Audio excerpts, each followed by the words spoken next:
अच्छा, जैसे भी आपने बताया कि आपके फादर चाहते थे कि आप आर्मी बैकग्राउंड में आए, मतलब आर्मी साइड पे आए, तो फिर उन्होंने कोई एतराज नहीं किया? नहीं, इतराज़ नहीं किया, उनकी ख्वाहिश थी, मैंने उनकी ख्वाहिश के एहतराम में अप्लाई भी किया।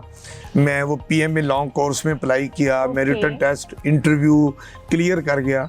फिर मेडिकल में कहीं छोटा सा मेरे नाक पे उन्होंने बताया कि बचपन में कहीं गिरा था मैं, तो मुझे चोट लगी थी, तो उस वक्त सर पे जो स्टिचेस तो लग गए, लेकिन नाक पर कहीं शायद उस पर डॉक्टरों का ध्यान नहीं गया।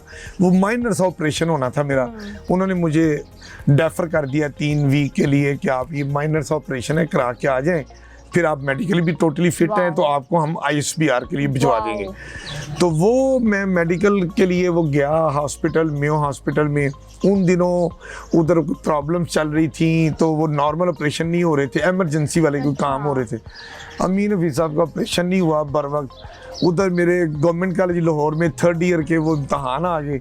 अब मेरे लिए बड़ा मसला था कि मैं आर्मी में और यहाँ ये 3rd ईयर के अपने BA के एग्ज़ाम दूँ, तो वो मैं फिर BA के इम्तहान देने के लिए हॉस्पिटल से अपना बिस्तर गोल किया और लिख के आ गया कि मैं अपनी मर्जी से जा रहा हूँ।